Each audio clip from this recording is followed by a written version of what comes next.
It's Wednesday, it's 10 p.m, and that can only mean one thing here on 97.2 Cam FM. Sherlock Holmes.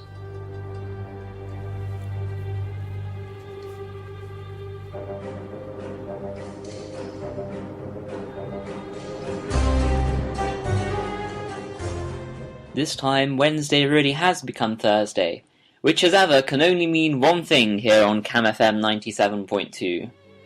It's the memoirs of Sherlock Holmes. Welcome back to another bedtime story from Cam FM Audiobooks on 97.2 Cam FM. Hello and welcome back to yet another bedtime stories show on 97.2 Cam FM. But for now it's the Brothers Grimm and Rumpelstiltskin. She sat down in one corner of the room and began to bewail her hard fate, when on a sudden the door opened, and a droll-looking little man hobbled in and said, "Good morrow to you, my good lass. What are you weeping for?" The Red-Headed League, from The Adventures of Sherlock Holmes, by Sir Arthur Conan Doyle. My friend was an enthusiastic musician, being himself not only a very capable performer, but a composer of no ordinary merit. All the afternoon he sat in the stalls, wrapped in the most perfect happiness, gently waving his long, thin fingers in time to the music, while his gently smiling face and his languid, dreamy eyes were as unlike those of Holmes the sleuth-hound, Holmes the relentless, keen-witted, ready-handed criminal agent, as it was possible to conceive. And now we present A Book at Bedtime. Last time on Cam FM. "My dear Watson," it said, I write these few lines through the courtesy of Mr. Moriarty, who awaits my convenience for the final discussion of those questions which lie between us. He has been giving me a sketch of the methods by which he avoided the English police and kept himself informed of our movements. They certainly confirm the very high opinion which I had formed of his abilities. I am pleased to think that I shall be able to free society from any further effects of his presence, though I fear that it is at a cost which will give pain to my friends, and especially, my dear Watson, to you. The Red-Headed League, from The Adventures of Sherlock Holmes, by Sir Arthur Conan Doyle. Very good. Now, Mr. Wilson. Well, it is just as I have been telling you, Mr. Sherlock Holmes, said Jeeves Wilson, mopping his forehead. I have a small pawnbroker's business at Coburg Square near the city. It's not a very large affair, and of late years it has not done more than just give me a living. This week on Cam FM Audiobooks, we present John Milton's Paradise Lost, Book 9, a tragic, epic story of the original man and woman in the Garden of Eden. What hinders then to reach and feed at once both body and mind? So saying, her rash hand in evil hour forth reaching to the fruit, she plucked, she ate.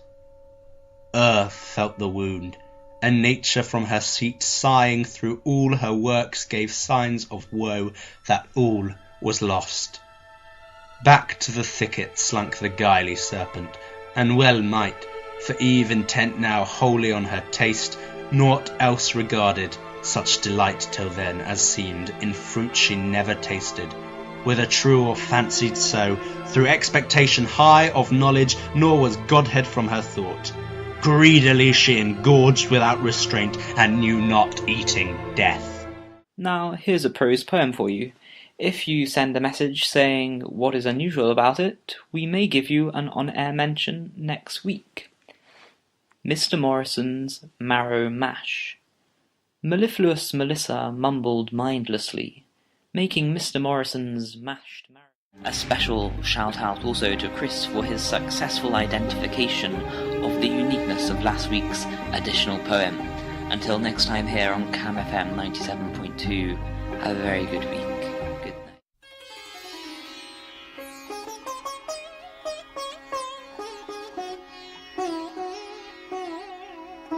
Sadness exudes from my pores as I announce the final recording of the series for Cam FM Audiobooks. We've heard much Sherlock Holmes, some fairy tales, and a few other bits and bobs. Sending you on your way as Mark Twain's The Celebrated Jumping Frog of Calaveras County.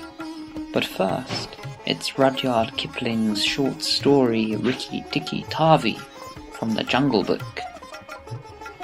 Then inch by inch out of the grass rose up the head and spread hood of Nag, the big black cobra, and he was 5 feet long from tongue to tail.